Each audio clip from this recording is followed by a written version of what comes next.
Halo, perkenalkan namaku Granis Duartanti dengan NIM G0023071 dari kelompok A5. Di sini saya akan menjelaskan tentang dinding abdomen.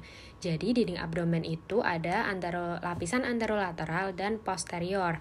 Anterolateral itu ada 7 lapisan, sedangkan posterior itu ada 5.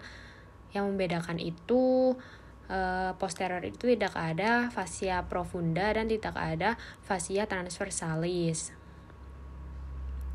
Selanjutnya anterolateral itu lapisannya itu yang pertama ada kulit, yang kedua ada fascia superficialis, lalu fascia profunda, musculi et aponeurosis, fascia transversalis, fascia extraperitonealis atau jaringan lemak, dan peritoneum parietal. Yang kedua itu ada fascia superficialis, yaitu terbagi menjadi dua, yaitu ada fascia camper sama fascia scarpa. Di mana fascia camper itu ada panniculus adiposus atau lamina superficialis, sedangkan fascia scarpa itu ada stratum membranosum atau lamina profunda. Nah, untuk fascia scarpa itu nantinya meluas ke superficial. Ini nih, gambarnya yang bawah kiri ya. Jadi nanti akan meluas ke superficial atau ke skrotum atau testis, itu nanti akan menjadi fascia dartos. Lalu dari dalam area skrotum, fascia dapat ditelusuri ke belakang, berlanjut menjadi fascia coles yang menyatu dengan lapisan perineum yang lebih dalam. Lalu fascia scarpa di inferior berlanjut ke paha dan di bawah ligamentum inguinal bergabung dengan fascia lata. Selanjutnya ada fascia profunda. Fascia profunda ini merupakan lapisan tipis jaringan ikat yang menutupi muskulus dan terletak tepat di sebelah dalam fascia scarpa. Masing-masing fascia profunda terdiri atas lamina superficialis, lamina intermedia, dan lamina profunda. Lalu musculi et aponeurosis, untuk muskulinya itu ada flat muscle sama vertical muscle, di mana flat muscle ada musculus obliquus externus, musculus obliquus internus, dan musculus transversus abdominis. Lalu vertical muscle-nya itu ada musculus rectus abdominis dan musculus pyramidalis. Nah, vertical muscle ini dibungkus oleh vagina musculi recti. Isinya apa aja sih? Isinya itu musculus rectus abdominis, musculus pyramidalis, arteri vena epigastrica superior et inferior, lalu ujung terminal nervi intercostalis 6 dan 6-11 dan nervus subcostalis. Lalu fascia transversalis. Fascia transversalis merupakan lapisan berkelanjutan fascia profundus yang memagari cavitas abdominalis dan berlanjut ke dalam cavitas pelvis. Lalu ada fascia extraperitoneal. Fascia ini itu berisi jaringan lemak. Itu terbagi menjadi dua, yaitu ada preperitoneal dan retroperitoneal, di mana fascia ke arah sisi anterior tubuh itu disebut preperitoneal, sedangkan fascia ke arah sisi posterior tubuh itu disebut retroperitoneal. Nah, peritoneum parietal itu peritoneumnya ada peritoneum parietal sama visceral. Lalu cavum peritoneal itu ada cavum peritoneum mayor et minor, lalu foramen epiploica winslowi. Ini nanti akan saya jelaskan di akhir video. Lalu ada dinding abdomen posterior, itu yang terdiri dari 5 lapisan saja, yaitu kulit, fascia superficialis dorsi, musculus, fascia extraperitonealis atau jaringan lemak, dan peritoneum parietal. Tetapi di sini muskulusnya itu ada 4 lapis, yaitu lapisan pertama ada musculus latissimus dorsi, lapisan kedua ada musculus obliquus externus abdominis, musculus erector spinae, musculus longissimus dorsi, dan musculus serratus posterior inferior. Lalu ada lapisan ketiga, yaitu musculus multifidus, musculus interspinalis, dan musculus obliquus internus abdominis. Lalu ada lapisan keempat, yaitu musculus quadratus lumborum, musculus iliopsoas, dan musculus transversus abdominis. Nah, sistem otot di abdomen ini itu ada dua regio, yaitu regio anterior dan regio posterior, di mana regio anterior ada 5 musculus dan posterior ada 4 musculus. Anterior itu ada musculus obliquus externus, itu yang gambarnya gambar A, berarti yang sebelah paling kiri ya, yang paling kiri. Lalu sebelahnya ada musculus obliquus internus, lalu ada musculus transversus, ada musculus rectus abdominis, dan musculus pyramidalis. Musculus pyramidalis itu yang gambar kanan bawah, itu sebetulnya ototnya itu nggak begitu kelihatan. Lalu untuk musculus rectus abdominis itu yang kotak-kotak gitu, yang ini nih itu ada. Lalu untuk regio posterior itu ada musculus quadratus lumborum, musculus psoas major, musculus psoas minor, dan musculus iliacus.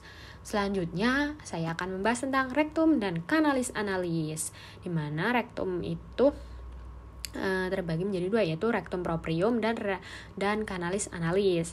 Rectum proprium itu sisi luarnya ada flexura sacralis, itu yang bagian atas yang saya buletin.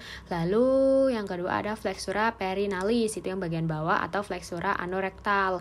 Nah, sedangkan sisi dalamnya itu ada plique transversalis recti atau Houston, yaitu lipatan-lipatan transversal. Lalu ada ambula recti. Lalu bagian kanan banget itu ada zona transisi dari rectum ke canalis analis yang ditandai oleh linea anorectalis atau junctio in anorectalis. Nah, canalis analis. Jadi canalis analis itu memiliki 3 segmen, yaitu zona columnaris yang terdiri dari lipatan longitudinal columna rectalis yang dibentuk dari corpus cavernosum. Lalu ada pecten analis yang akan menimbulkan zona putih di mukosa atau zona alba yang di tengah gitu ya, garis tengah di sini. Lalu garis superior pada zona ini disebut linea pectinet. Nah, selanjutnya ada zona cutanea, adalah kulit eksternal dibatasi secara tidak konsisten oleh linea anocutanea. Nah, kalau zona hemorrhoidalis adalah tempat yang memungkinkan terjadinya benjolan hemoroid. Selanjutnya ada struktur permukaan dari canalis analis. Itu ada 3 juga, yaitu ada columna rectalis, ada valvulae analis, lalu ada sinus rectalis. Nah, columna rectalis atau analis atau Morgagni merupakan 5-10 lipatan tunika mukosa longitudinal karena adanya anastomose arteri dan vena cabang-cabang dari pars intramuscularis arteri rectalis superior. Kalau valvulae analis merupakan pelipatan mukosa yang menghubungkan tiap 2 kolumna pada bagian kaudal, sedangkan sinus rectalis merupakan cekungan di antara valvulae reanalis. Lalu masih canalis analis, itu ada otot-otot atau otot-otot sphincter. Itu ada musculus sphincter ani internus, otot polos, lalu musculus corrugator ani, otot polos juga, lalu ada musculus sphincter ani externus, otot skelet, dan musculus puborectalis, otot skelet bagian musculus levator ani. Nah, ada neurovaskularisasi rectum anus. Arterinya itu ada arteri superior dari cabang arteri mesenterica inferior dan arteri rectalis media cabang arteri iliaca interna, lalu ada arteri rectalis inferior cabang arteri iliaca interna juga. Lalu ada masih tapi ganti vena. Vena itu ada vena rectalis superior, nah yang nantinya akan naik ke vena mesenterica inferior dan akan bermuara pada vena porta, lalu vena rectalis media, lalu vena iliaca interna, dan akan bermuara pada vena cava inferior. Lalu vena rectalis inferior akan naik ke vena pudenda interna dan vena iliaca interna, lalu bermuara pada vena cava inferior. Nah, pada kanal anal, drainase yang terletak di antara linea pectinet akan bermuara ke vena porta, sedangkan drainase di bawah linea pectinet akan bermuara ke vena cava inferior. Nah, peritoneum itu merupakan suatu lapisan tipis dan licin yang melapisi bagian dalam dinding abdomen dan membungkus sebagian atau seluruh viscera abdomen. Fungsinya apa sih? Fungsinya itu sebagai pelumas, lalu menyimpan lemak, alat penggantung organ, pertahanan terhadap infeksi, dan mempercepat absorpsi obat-obat. Nah, peritoneum itu terbagi menjadi 2, ada peritoneum parietal sama peritoneum visceral. Peritoneum parietal itu lapisan yang melapisi bagian dalam dinding abdomen dan menjadi bagian dari dinding abdomen. Sedangkan peritoneum visceral itu lapisan peritoneum yang melapisi langsung permukaan organ viscera, baik sebagian permukaan organ atau yang disebut organ retroperitoneal yang akan saya bahas setelah ini, lalu maupun seluruh permukaan organ atau organ intraperitoneal. Nah, ini nih organ bedanya retroperitoneal dan intraperitoneal. Jadi organ retroperitoneal itu dilapisi peritoneum hanya di permukaan anteriornya saja, bukan seluruh permukaan. Itu ada beberapa organ ya. Kita bisa menghafalnya dengan Salzburger. Jadi S-nya itu suprarenal gland, A-nya aorta, D-nya duodenum kecuali pars superior, lalu P-nya pankreas kecuali kauda, lalu U-nya ureter, C-nya colon ascendens et descendens, K-nya kidney, lalu E-nya esophagus, R-nya itu rectum. Kalau organ intraperitoneal merupakan organ yang seluruh permukaannya dilapisi peritoneum. Contohnya apa? Contohnya gaster, duodenum pars superior, yeyunum ileum, appendix vermiformis, kolon transversum, kolon sigmoidea, cauda pankreas, lien, dan hepar.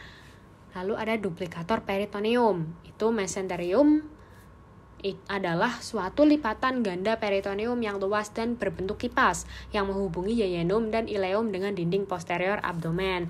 Lalu ada mesokolon transversum, yaitu kolon transversum yang menghubungkan antara kolon transversum dengan dinding posterior abdomen. Lalu mesokolon sigmoideum itu kolon sigmoideum sigmoideum dengan dinding abdomen. Lalu duplikator peritoneum lagi nih, Mas. Ada omentum maius dan omentum minus. Yang pertama ada omentum maius. Berasal dari mesenterium dorsalis, merupakan lipatan peritoneum yang melekat pada curvatura major gaster dengan duodenum pars superior. Penyusunnya itu ligamentum gastrolienalis, ligamentum gastrocolica, ligamentum gastroprenica, dan ligamentum splenorenalis. Kalau omentum minus itu berasal dari mesenterium ventralis, merupakan lapisan peritoneum yang melekat pada curvatura minor gaster dengan duodenum pars superior menuju fasies inferior dari hepar. Penyusunnya itu ligamentum hepatigastrica di medial dan ligamentum hepatoduodenal di lateral. Lalu ada